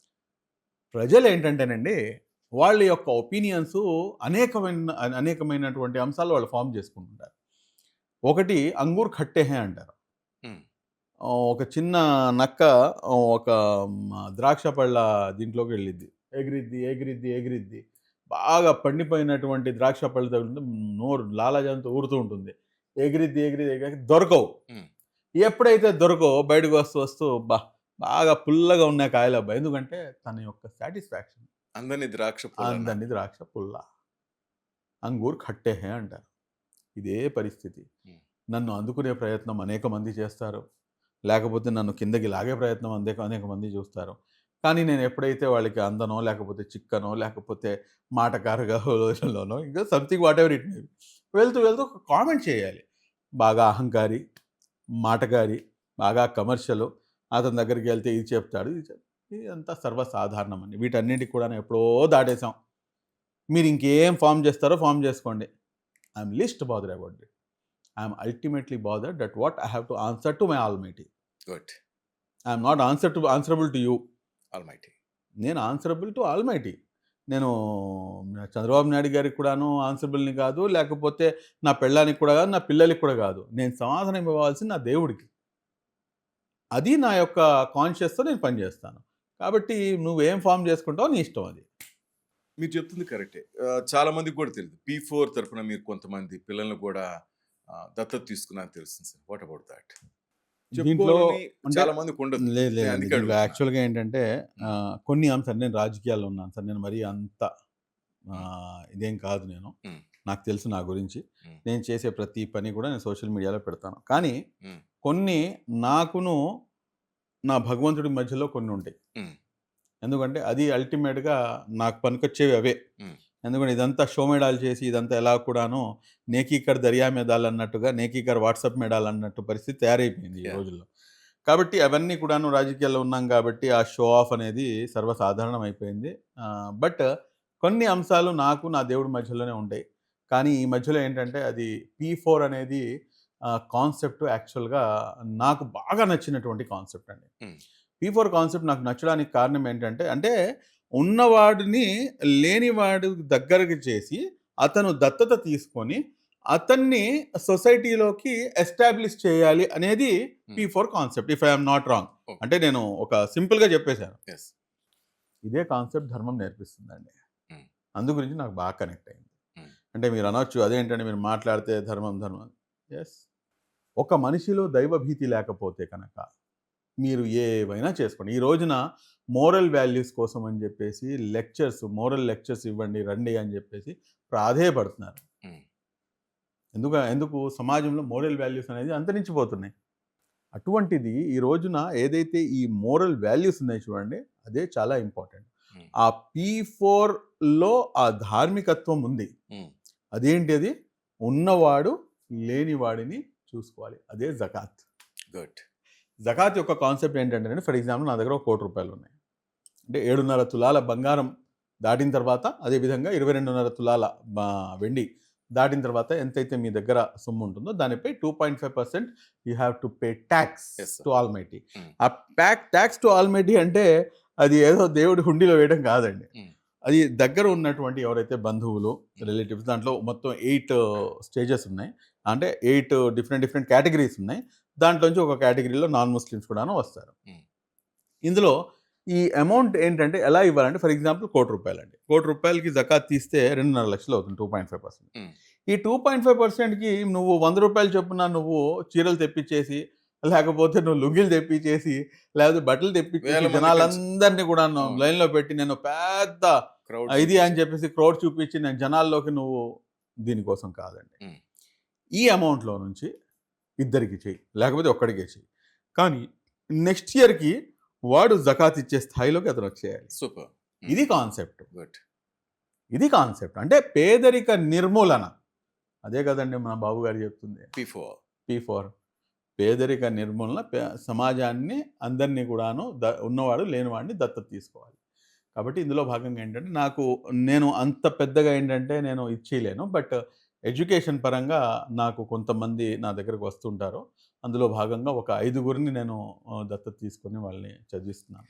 బాబు గారి ఆలోచనలు, బాబు గారి ఆశయాలకి బాగా దగ్గరైనట్టున్నారు. ఆయన మీద పాట కూడా ఒకటి తీస్తున్నారు ఉర్దూ లాంగ్వేజ్ చూశాను సార్. లేదు సార్, బాగా పట్టుకున్నట్టున్నారు ఆయన్ని. ఆయన్ని బాగా కనెక్ట్ అయ్యారా? బాగా సార్, Mm. బాగా కనెక్ట్ అయ్యాను. అంటే ఒక రకమైనటువంటి ఎమోషనల్ అటాచ్మెంట్ అండి. Mm. నేను జైల్లో ఉన్నప్పుడు ఆయన సారు 2 సార్లు ఇంట్లో ఫోన్ చేసి మాట్లాడారు. అక్కడికే అంటే ఒక వ్యక్తి యొక్క చాలా వీక్ టైంలో ఎప్పుడైతే కనెక్ట్ అవుతాడో మనిషి, అది బంధం పోదండి అది. Mm. ఇంట్లో బాగా అంటే నా మిసెస్ వాళ్ళు పిల్లలు బాగా చాలా చాలా ధైర్యాన్ని ఇచ్చింది అది. ఓకే. ఎంత ధైర్యం, కొండంత ధైర్యాన్ని ఇచ్చింది. దాని తర్వాత సార్ జైలుకి వెళ్ళారు. Mm. సార్ జైలుకి వెళ్ళినప్పుడు మట్టుకు నా కూతురు, తనకి అప్పుడు ఇంటర్మీడియట్ ఫస్ట్ ఇయర్లో ఉంది, ఇప్పుడు డిగ్రీ ఫస్ట్ ఇయర్లో ఉంది అనుకోండి. అసలు ఎంత ఇబ్బంది పెట్టిందంటే అంత ఇబ్బంది పెట్టింది. ఆ రోజు డాడీ చంద్రబాబు తాతయ్య మాకు ఫోన్ చేశాడు. Mm. మాకు ఫోన్ చేసి మాకు ధైర్యాన్ని ఇచ్చాడు. మేము చంద్రబాబు తాతయ్యని కలవాలి, లేదంటే ఫోన్లో మాట్లాడాలి. చంద్రబాబు తాతయ్య ఇప్పుడు ఆయనంటే ఎవరికైనా ఫోన్లో మాట్లాడవచ్చు. నేను నిన్న ఎక్కడ ఫోన్లో మాట్లాడించాను తల్లి అంటే, అబ్బా నాకు అదంతా తెలియదు, Mm. నాకు మాట్లాడిస్తారా లేదా. Mm. సరే అని చెప్పేసి ఆలోచించి అప్పుడు నేను వేరే వాళ్ళతో ద్వారా చెయ్యి, మేడం అప్పుడు రాజమండ్రిలో ఉంటుంటే భువనేశ్వరమ్మ గారు ఆంటీ దగ్గరికి అందరినీ, పిల్లలందరినీ, నా మిస్సెస్తో పాటు అందరం వెళ్ళి ఆయన మేడంని కలిసి వచ్చాం. దాని తర్వాత లోకేష్ అన్నకి అప్పుడు మెసేజ్ పెట్టి ఇమీడియట్గా లోకేష్ అన్న కూడా చాలా గట్టిగా రియాక్ట్ అయ్యాడు. అదేంటంటేనండి, ఒక రకమైనటువంటి ఎమోషనల్ బాండింగ్ ఏర్పడిపోయింది. అంటే ఆయన జైల్లో ఉండారు అన్న వార్త నన్ను వదిలేయండి, మా పిల్లల్ని కలవర పెట్టేసింది. Mm. అది కాబట్టి మా బాబు గారి యొక్క అంటే ఆయనతో కనెక్ట్ కావడానికి ముఖ్య కారణం ఏంటంటే, ప్రజల మనిషి అండి ఆయన. Mm. ప్లస్ చాలా దూరదృష్టితో ఆలోచిస్తారు. నేను అనుకోవడం, నేను అదృష్టవంతుడిగా భావిస్తాను. ఎందుకంటే నా చాలా చిన్న వయసు, లోకేష్ గారి కన్నా చిన్నోడిని నేను. నా ఈ చిన్న వయసులో ఏంటంటే బాబు సార్తో పాటు మీటింగ్స్, అనేకమైనటువంటి మీటింగ్స్, అనేక సార్లు ఆయనతో 1-to-1 కూర్చునేటటువంటి అవకాశం దొరికి ఆయన యొక్క ఎక్స్పీరియన్స్ మొత్తం కూడాను గ్రాఫ్ చేసుకునేటటువంటి అవకాశం నాకు దొరికింది. ఏదైతే ఆ విజన్ ఉందో, ఆ విజన్తో పనిచేయాలి, ఆ ప్యాషన్తో పనిచేయాలి, ఆ పిచ్చితో పనిచేయాలి అన్నటువంటి ఏదైతే సార్ యొక్క కనెక్టివిటీ ఉంది చూడండి, అది బాగా కనెక్ట్ అయ్యింది. అది తండ్రి కొడుకుల గురించి చెప్పాలంటే ఏం చెప్తారు మీరు? తండ్రే, కొడుకేనండి. Mm. ఇద్దరే. ఇద్దరిలో కూడా ఉన్నటువంటి కామన్ అంశం బాగా కనెక్ట్ చేసేది ఏంటంటే, వీరు మానవతా విలువల్ని ఎక్కువగా ఇచ్చేస్తారు. నాకు బాగా గుర్తుంది, లోకేష్ గారితో పాటు నేను ఒక ఇష్యూలో హాజిరా అని చెప్పేసి ఒక అమ్మాయి, గోనెగండ్ల మండలం, ఎర్రబాడు గ్రామం, కర్నూలు జిల్లాలో ఒక ఇష్యూ జరిగితే, ఆ ఇష్యూలో లోకేష్ అన్న వచ్చాడు పర్సనల్గా. లోకేష్ అన్న, రామకృష్ణ గారు, సిపిఐ రామకృష్ణ గారు, దాని తర్వాత అనేకమైనటువంటి సిపిఐ, సిపిఎం, కాంగ్రెస్, ఇలాగా అన్ని పార్టీల వాళ్ళు కలిసి ఆ అమ్మాయిని వెళ్ళి పరామర్శించి వచ్చాం. అప్పుడు అన్నతో పాటు నేను జర్నీ చేశాను. ఉమ్, సార్ అన్న కారులోనే కూర్చొని ఉన్నా. అన్నతో పాటు మాట్లాడేటప్పుడు అన్న నాకు అప్పుడు నేను ఇలాగే మాటలు ఉండి నేను చెప్పాను. నాతో పాటు ఆ రోజు అప్పుడు మన ఈయన కూడా ఉన్నారు, ఎమ్మిగనూరు ఎమ్మెల్యే గారు, ఉమ్, మర్చిపోతా ఆయన పేరు, బట్ ఎనీహౌ ఉమ్, ఆయన కూడా ఉన్నారు. అన్న వీళ్ళు ఇంత దారుణంగా ఇలాగ మాట్లాడతారు కదన్నా, మనం కూడా ఇందాక మీరు అన్నా చూడండి, మరీ మనం మంచితనం అతి అయిపోతుందా, మంచితనం. అతి మంచితనం. సేమ్ అదే క్వశ్చన్ నేను ఆయన అడిగాను. వీళ్ళు ఇలా తిడుతున్నారు కదా, మరీ నోటికేస్తే ఎలాగ పడితే ఎలాగా, మనం కూడాను టిట్ ఫర్ టాట్ అలాగే ఆన్సర్ ఇవ్వాలేమో కదా అంటే, దానికి ఒక మాట అన్నాడు ఆయన, అది నాకు భలే నచ్చిందండి అది. అంటే నాకు నా తల్లి గుర్తుకొచ్చింది. ఆ, లే షుబ్లీ భాయ్, షుబ్లీ అన్న అంటారు, షుబ్లీ అన్న, లే షుబ్లీ అన్న, అలా కాదు. నేను ఎప్పుడో ఒకసారి స్కూల్లో జస్ట్ ఒరే అని చెప్పేసి ఏకవచనంతో పిలిచాను అని చెప్పేసి మా అమ్మకి తెలిసి ఇంటికి వచ్చిన తర్వాత నన్ను కొట్టింది మా అమ్మ. ఉమ్, అది పద్ధతి కాదు, అది సంస్కారం కాదు అని చెప్పేసి. ఉమ్, అది సంస్కారం అండి, అది పెంపకం అంటే. ఆ పెంపకంలో, ఆ సంస్కారంలో ఇక్కడ దీనికి ఉన్నటువంటి తేడా నక్కకి నాగలోకానికి ఉన్నంత తేడా. ఉమ్, ఇప్పుడు మాలాంటి వాళ్ళకి అటువంటి అంశాలే కనెక్ట్ అవుతాయండి. ఉమ్, ఈ మాట ఇప్పటిదాకా నేను లోకేష్ గారికి కూడా చెప్పలా. Um, so I been connected because of these kind of words, these kind of moral values. Um. ఇది ఈ రోజున సొసైటీలోకి కావాలి. అందులో పుట్టుకొచ్చిదే ఈ పాట. నేను ప్లే చేసుకుంటాను సార్ ఇంటర్వ్యూలో. ప్లీజ్. చాలా బాగుంది. నాకు ఆయన సార్ చేసినటువంటి అనేకమైనటువంటి అంశాలు ఉన్నాయండి, తప్పకుండా ప్లే చేయవచ్చు మీరు. తెలుగుదేశం పాడియా आप मिसाली है और उसके रहनुमा चंद्र बाबू है। तासुब के खिलाफ एक सत्ता है, आगे बढ़े अंधेरा उनकी सोच है। इल्म का फरोग हो, कमाई भी बढ़े, चंद्र बाबू साहब की फौकियत में है। उर्दू से उन्हें है प्यार और बेमिसाल है, मानू और अब्दुल हक उसकी मिसाल है। रोशनी स्कीम से स्कूल तक बने, स्पेशल डीएससी से तो कई असातिज़े తెలుగుదేశం पाड़ी है, आप मिसाली है और उसके रहनुमा चंद्र बाबू है। ఈ రంజాన్ సందర్భంగా ప్రజలకు ఏం చెప్పదలుచుకున్నారు ఉర్దూ అకాడమీ చైర్మన్గా అండ్ ముస్లిం మైనార్టీ పరిరక్షణ సమితి ప్రెసిడెంట్గా, ఫౌండర్గా మీరు ఎటువంటి భరోసా ఇవ్వబోతున్నారు?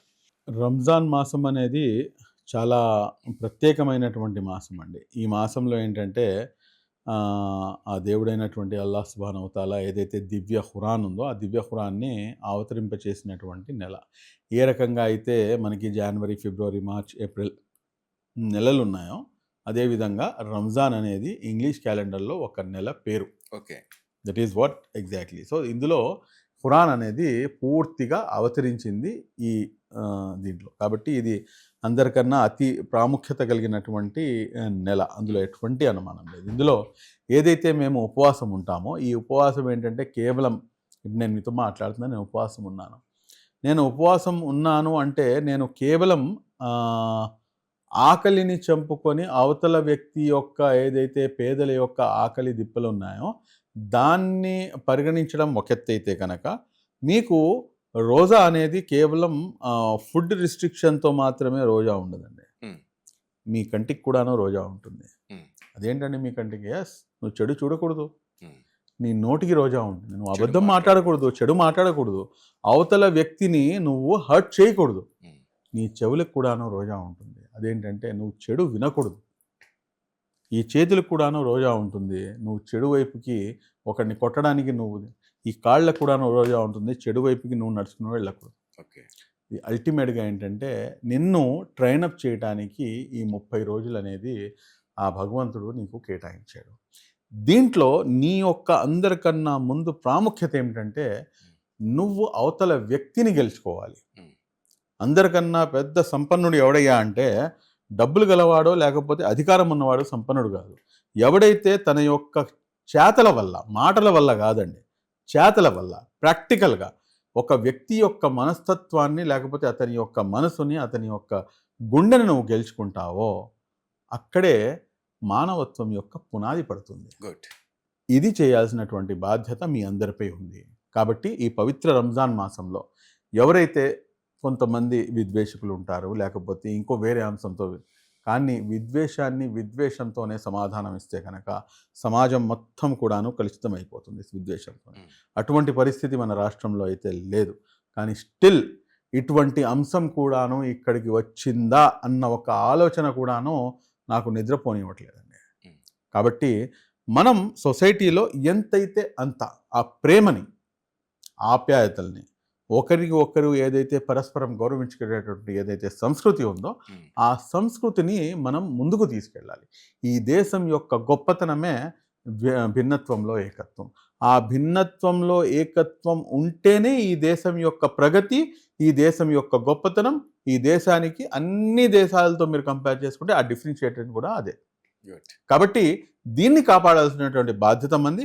ఈ రంజాన్ మాసాన్ని ఆ విధంగా ఉపయోగించి మన ఎవరైతే మనుషుల్ని గెలిచి మనుషుల్ని గెలిచే విధంగా వైపుకి అడుగులు వేయాలని చెప్పేసి నేను ప్రతి ఒక్కరిని కోరుతాను. Thank you sir. Thank you very much. మా వైకే న్యూస్కి వచ్చారు రంజాన్ సందర్భంగా. మీ ద్వారా ముస్లిం సోదరులందరికీ కూడా మేము రంజాన్ శుభాకాంక్షలు తెలియజేస్తూ మీ వెంట ఎల్లప్పుడూ వైకే టీవీ ఉంటుంది sir. Thank you very much sir. Thank you sir. That's all for now. Keep watching YK news. ఇది తెలుగువారి గుండె చప్పుడు.